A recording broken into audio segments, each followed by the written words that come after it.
Everything this week for NASCAR DFS is going to feel very similar to last week because it's another race at a short, flat track. It's another race with a lot of laps to be led, and those are going to lead to very similar roster constructions and also similar drivers we're going to pick for this race. So if it feels like I am just repeating what I said last week, that's probably a good thing, because if things went well for you last week, they should go well once again this week. Let's dive on in and get you set for Sunday's race out in Richmond. Welcome on into the Heat Check Fantasy Podcast, powered by Numberfire. That's right here on the FanDuel Podcast Network and Numberfire.com. My name is Jim Sonis. I am a senior writer and analyst for Numberfire.com, here to break down the Toyota Owners 400 in Richmond with lock set for 3 p.m. Eastern on Sunday.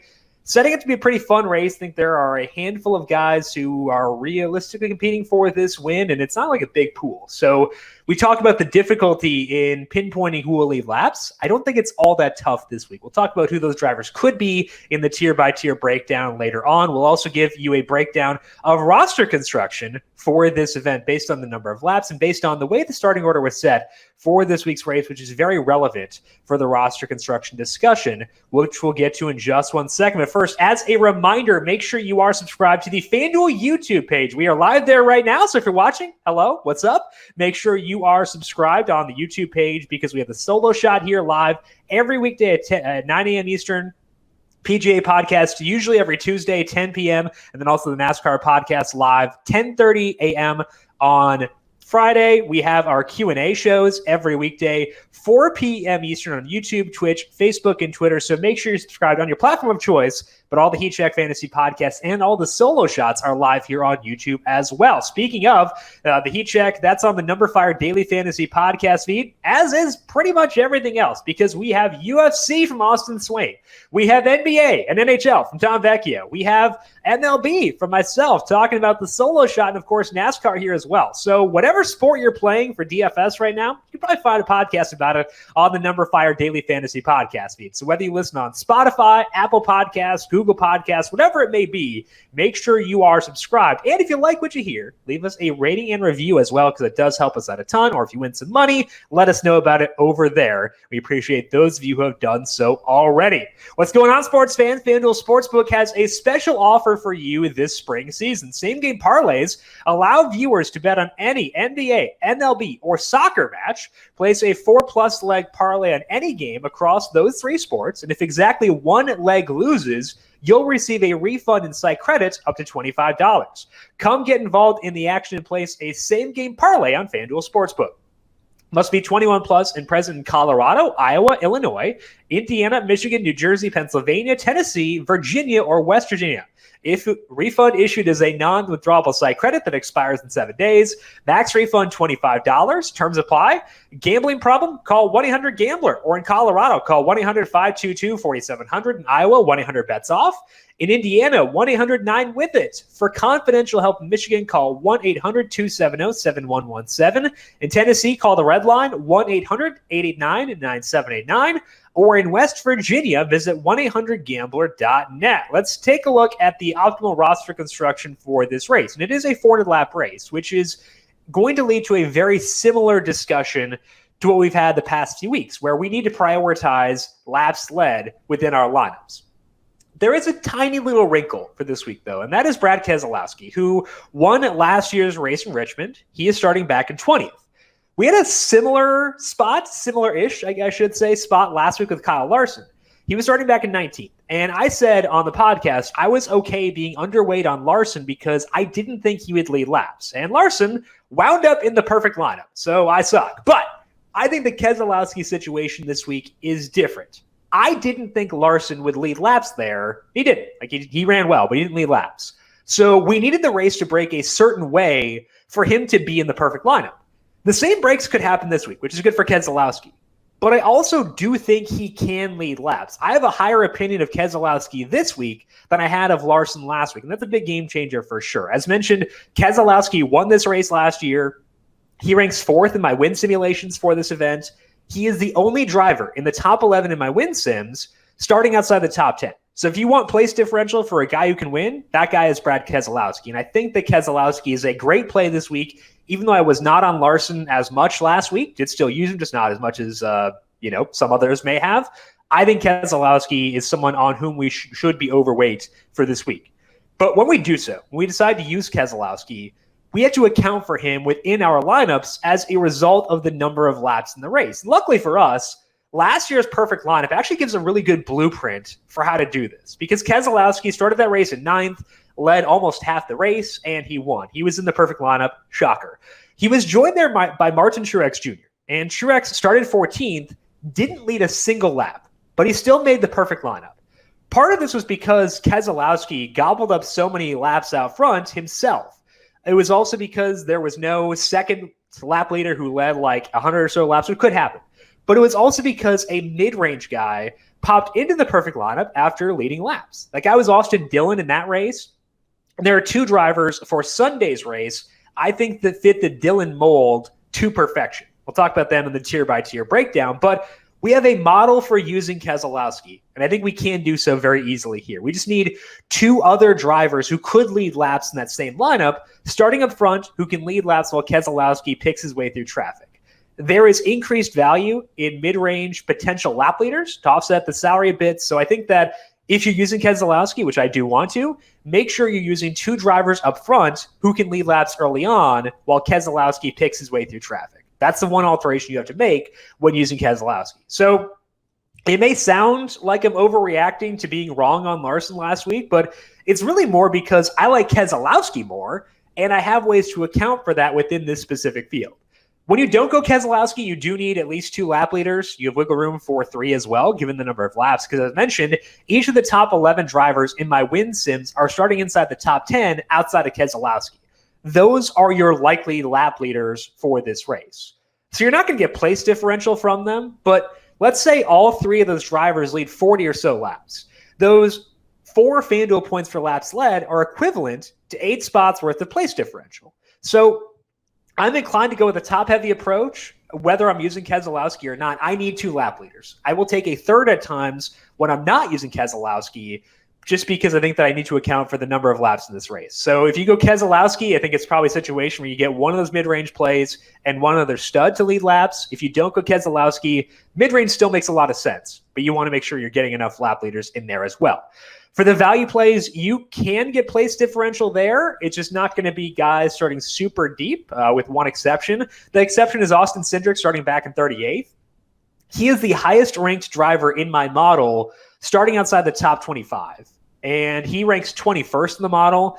I'm trying to be conservative with him just because he doesn't have a lot of experience in this rules package. But, I still think he's a good play. I'm going to use him still plenty because his equipment is very good. But that also shows that most of the guys pushing for top 10 finishes are starting within the top 24 spots. I think the sweet spot for me is from 15th to 24th. In that range, there are a lot of drivers who could get you top 10 finishes. That means you're getting place differential potential, but you're also not capping your finishing upside within those drivers. So to me, the sweet spot is 14th to 20 or 15th to 24th. We'll talk about who fits that specifically in the tier by tier breakdown. Austin Cindric, again, the one exception as far as guys starting super far back. So from a roster construction perspective, you need at least 2 lap leaders. I would likely get a third if you're not going to go Keselowski. You can look for place differential from your value plays, but mainly that's going to be the guys starting between 16th or 15th and 24th outside of Austin Cindric back in 38th. Finally, if you're trying to judge who will be good this week, we do have really good data to look at here. This is the 3rd race at a short flat track this year. It's the 5th in the 750 horsepower package. If you look at those races, you will have a good idea of who's going to be fast for this weekend. If you're looking for just one race to emphasize, that race would be Phoenix because it is very similar to Richmond. I would say they're probably the closest 2 tracks on the circuit outside of maybe New Hampshire kind of in there as well. But either way, we kind of know what to expect this week, and that's a good thing.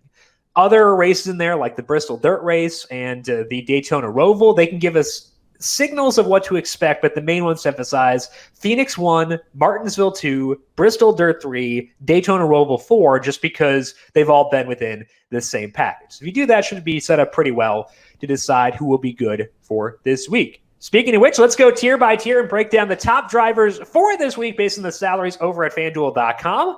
Starting off with the elite tier, that is Martin Truex Jr. at $14,000 through Joey Logano at $12,500, and Keselowski is in this tier.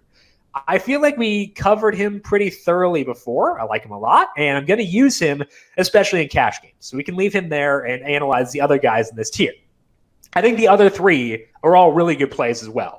Martin Truex Jr., Denny Hamlin, and Joey Logano are 1, 2, and 3 in my win simulations for this race, and they're the other three in this tier. So I don't know if FanDuel is using my win sims to set the salaries, but I'll take it for sure. This is great. This is a good slate to play the combination game to me. So what I mean by that is if you're multi-entry, you go Truex, Keselowski, build from there. Next lineup is Hamlin, Keselowski, build from there. Logano, Keselowski, build from there, et cetera, et cetera. The reason these drivers all grade out so well is that they've been awesome in this high horsepower package. Truex won both races at the short flat tracks. Hamlin has had a top 4 average running position and a top 4 finish too in all 4 races in this rules package this year. Logano has not been as good in these spots, but he won in Bristol. He had a 2nd place average running position in Phoenix. He had a 3rd place average running position in Richmond last year. So they're all great options, and I want to load up on this tier. And I think that they're worth their salaries for this week. I'm going to rank Keselowski 1, Truex 2, Hamlin 3, and Logano 4. I think Logano probably going to slip a bit through the cracks for tournaments, so I'd like to try to be overweight on him. I think that people will probably skip down to Chase Elliott and Kyle Larson quite a bit, which I like too, so not going to talk anyone out of that, but Logano does grade out pretty well in my model, my win sims. I know, shocker, he always does, but I think that he does once again this week, and he's someone I want to make sure I don't overlook, and I think the public may. The second tier on FanDuel is Kyle Busch at $12,000 through Ryan Blaney at $10,200, and I think 2 drivers here are undersalaried. Those are Chase Elliott and Kyle Larson, so, I can get why people would bump down here. Elliott won in Martinsville and Phoenix to close out last year, so good runs on short flat tracks. He hasn't broken out this year yet, but they just made a lot of mistakes. Like, it's been a lot of weird mistakes for the 9 team. That means that they're likely due for some upward movement if they can have a clean race. And he did have a semi-clean race in Martinsville, finished 2nd there. He had 3 top 5s in the past 5 races on these short, in Richmond specifically. So I think the track history undersells Chase a bit. We raced here just once last year. That was really his big breakout season. So we haven't really seen Elliott at this track that much since he fully broke out. Finished 5th there, so he ran pretty well. I think that the track history sells him a bit short. So I do like Chase this week. Larson's been good here, even when he's been in worse equipment than what he has right now. He won here back in 2017 with Chip Ganassi Racing. He's had a top 9 average running position in 5 of the past 7 races, and now he's with Hendrick, and Hendrick is elite at this short flat track archetype. I prefer Larson between him and Elliott because he's done better at this track and has better speed this year, but I can get behind both. So Larson's the top guy in this tier for me. Chase Elliott 2. Kyle Busch is likely 3rd, mostly because I'm not super into Kevin Harvick and Ryan Blaney. Harvick, his form is just so bad, and Blaney, it's one of his worst tracks. So I'm always in on Blaney, not this week as much. I think this tier is a lot thinner than the top tier and not as good as the tier below it. So I'll probably be jamming in 2 of the top 4 drivers in quite a good number of my lineups. The mid-range is William Byron at $9,700 through Tyler Reddick at $8,000. And this tier has both lap leaders and place differential guys. And the 2 potential lap leaders are William Byron and Christopher Bell. They are starting 4th and 8th respectively, so you're not going to get place differential here, but I think they both have a shot to win the race. Byron was fast in Martinsville, finished 4th there, so I think he's a good play. Bell is a great play. We have seen the Joe Gibbs Racing cars tick up in this package this year, which is good for Bell, and he's benefited from that. His average running positions have been 11th and 9th at the 2 short flat tracks. Finished top 10 in both those races too, so converted on the speed. If we look back to the Xfinity Series, though, that's where I get the big appeal in Christopher Bell. He absolutely destroyed everyone at Richmond in the Xfinity Series. He ran 5 races at this track in the Xfinity Series. He won 3 of them and led 36% of the laps that he ran. That's awesome. Now he's in great equipment at a track that he destroys. $9,200. I think he is like a borderline core play even without the upside for him to get place differential. Christopher Bell, 25-1 at FanDuel Sportsbook. Go bet it. I think that is a tremendous number and probably my favorite bet of the week based on the current odds. If you do jam into lap leaders and are looking for place differential here, you can get it from Alex Bowman, starting back in 24th. He's had some really rough luck on this track type. He had issues in Phoenix and Martinsville, but he finished 9th in Richmond last year. He was 6th in last fall's Martinsville race. So I think he's got really good odds for a top 10, and he's starting back in 24th. For $9,000, that'll work. I will say, though, that Bowman does not pair well with Keselowski because Bowman is unlikely to lead laps. Like, if I have Keselowski, I'd rather go Bell. If I don't have Keselowski, I've already got 2 lap leaders. I could consider Bowman there, but it's between Bowman and Bell still because there are enough laps to be run to consider jamming in a 3rd lap leader. So Bowman, I would like to use, but realistically, I could see myself being a bit lower on him from an exposure perspective just because I like Keselowski so much, and I do like Bell quite a bit as well. This tier for me is ranked Bell 1, Bowman 2, Byron 3, Austin Dillon 4, Tyler Reddick 5, and Kurt Busch 6. Busch has a great history here, but the Chip Ganassi racing cars have been really, really bad this year, and I'm pretty off. So, like, if I look at my model, Busch grades out pretty well. I'm not going to buy into it. I think the current form is so bad where I have a really tough time believing it. So Kurt Busch, low on my list for this week. The value tier on FanDuel is Eric Almirola at $7,800, Ricky Stenhouse Jr. at $6,300. And this is a solid range to get some of those guys starting in the middle of the pack. Again, 15th to 24th is a sweet spot for me. A lot of guys here are in that range. The best one in my model is Matty Benedetto.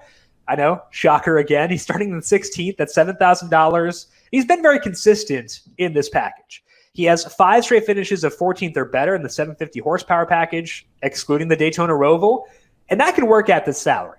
He also finished 14th at Richmond back in 2019. He was in really poor equipment back then, but finished well. I think he's a very good option in this range at $7,000.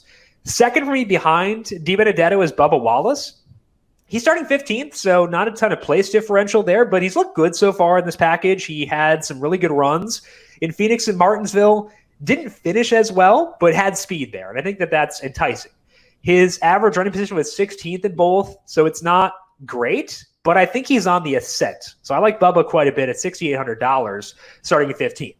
Third for me is Ryan Newman. I have not used Newman in a long time, I don't think. But he's looked pretty spry recently. He had a 14th place average running position in Martinsville despite having a couple of crashes there. He's starting 19th, $7,500. I can work with that. So to me, this tier is decent. I've got DiBenedetto first, then Wallace, then Newman. We'll go Custer and Almirola after that. I need to see more from these Stewart-Haas racing cars before I buy back in. I know that at least Almirola ran pretty well in Phoenix. Maybe that means he could run well here too, but you're not getting a big discount on him at $7,800. I'd rather go with DiBenedetto, Bubba, guys like that who are a little bit lower salary and have shown me more across the entirety of this year. So I'll use Almirola. Don't really want to actively seek him out though. The punting tier is Austin Cindric at $6,000 on down, and Cindric is the star of this tier. He's starting back in 38th because he's not a full-time driver, but he's in Team Penske equipment, so Cindric will be fast. He's been okay at Richmond in the Xfinity Series. He has a pair of runner-up finishes there, but the place differential is a big allure for Cindric. I think he is a cash game play. I'll be heavy for tournaments too. I think he's an awesome option, and I definitely want to be there because that equipment at $6,000 in 38th, way too good to turn down. Chris Buescher can work at $5,000, finished 13th in Martinsville. He's good on tracks with the heavier tire wear, and this has that more so than some other tracks that we've seen recently. The problem with Buescher is that he's starting 12th, so you really need a good finish out of him, whereas with Cindric, you have a lot more wiggle room. So I'm okay with Buescher, but not a high exposure play. I might have some Eric Jones. The equipment is just so bad that it's killing him even as a value play. He did finish top 5 here in 2019 with Joe Gibbs Racing before he got disqualified. So he's a good driver. The equipment is just hideous. So I'll take stabs at Jones, but I can't really do more than that just because the equipment is really, really bad and it's dragging him down. So the tier for me is Cindric at the top all by himself. Then it's Buescher and Jones. Daniel Suarez is the one guy I'd consider down here outside of that. Suarez, starting back in 27th, hasn't looked as good on a short flat track so far this year, but was running better in Martinsville before he ran into issues. So before he got wrecked, I should say. So I think that Suarez is in play. I might put him above Busch or Jones, I should say. Maybe I will. Yeah, well, let's do that. Let's put Suarez above Jones, in line with Buescher, but behind Cindric for sure. Among the punting options, and punting is in play this week just because we do want to jam in Keselowski and a couple of lap leaders as well. Let's finish up here with the picks to win for this Richmond race. I'm going to go based on modified versions of my win simulations because my win sims say that Truex is going to win. He's at 19.6%. So there's actually almost value on him to win at plus 400. But that's boring. He's won at Phoenix and Martinsville. It's my podcast. I don't want to be boring. So I'm going to go Denny Hamlin to win. Hasn't won yet so far this year, but as mentioned before, really, really good in this package. Historically has been good at Richmond, I should say. Hasn't won here in a while, but like back in the day, Denny Hamlin was outstanding at this track. 3 total wins here in his career, 13 top 5s. He can run well, so I would say Hamlin's going to win in the top tier. Second, we go with a driver under $10,000. And my win sims say William Byron is most likely, but I'm going to disagree again and go with Christopher Bell because I'm so heavy on him just from like a talent perspective at Richmond. I think that he makes a lot of sense. So we are going Hamlin at the top, Bell at the bottom, all in on Joe Gibbs Racing for this week. And we'll see how things break down. But again, Bell, fun for DFS and fun for betting for this week's race.